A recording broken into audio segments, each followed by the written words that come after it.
Southern California, where they love unusual cars.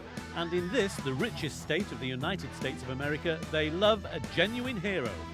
So when a four-wheeled hero emerged from the Gulf War, Californians took it to their heart. This is the high-performance military vehicle, or HMV, called the Humvee by American troops. But now there's a civilian version, the Hummer. Now, has it gone soft for the domestic market? You've driven both vehicles now. This is really just the soft version, isn't it? This is, I wouldn't say soft. I would say this is definitely the pampered version, though.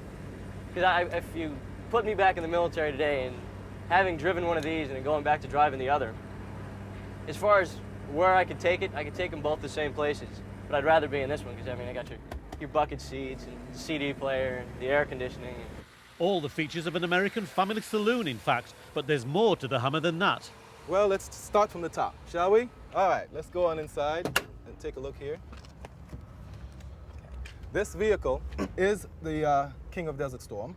It has a very large engine. It's classified as a Class 3 truck.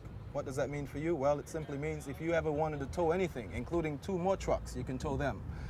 It's not necessarily made to go commuting from work back and forth.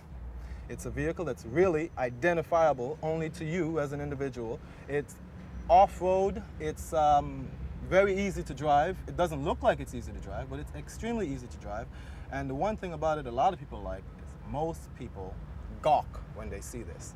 Now, do you see that little black button right there? Yep.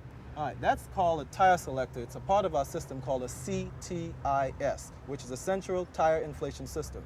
That CTI, once you turn it on, the wheels can deflate to 10 pounds of pressure, to 35 pounds of pressure, all 4 wheels or just 2, and you can just breeze right over soft sand. Something else, Land Rovers, Jeeps, all of them are made for off-road, right? 4x, right? No way. This is a 4x. A Land Rover can't climb a 70-degree grade like this can. Though it's not indicated we're supposed to do that, it can. It can go sideways on a slope 40 degrees. Most vehicles can't do that. This vehicle can stop from a dead stop, can climb a wall about this tall, which is at least 22 inches, okay?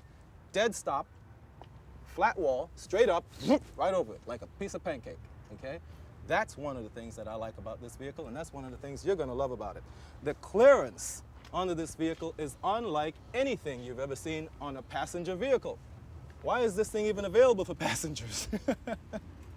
Because people like Arnold Schwarzenegger saw them, couldn't believe that they actually can drive on our roads instead of in a battle somewhere, and fell in love with it, and now people like you can get them. What kind of people are buying these vehicles? Rich people.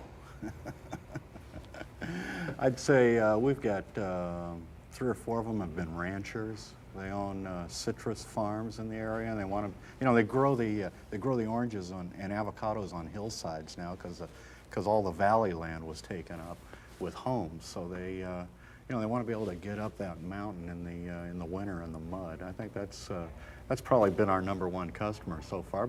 We've brought our traveller's checks with us. How much will you take from us for one of your Hummers? Well, they start at $43,000. They go up to about $66,000. That's U.S. dollars, by the way. You know, it's not that much in pounds. But I'd say the average price so far has been about $58,000. Military technology doesn't come cheap. The Hummer is still largely an executive toy, but not one that every executive wants to drive. Because Gulf War Commanding Officer General Stormin Norman Schwarzkopf didn't use one. He drove a Range Rover.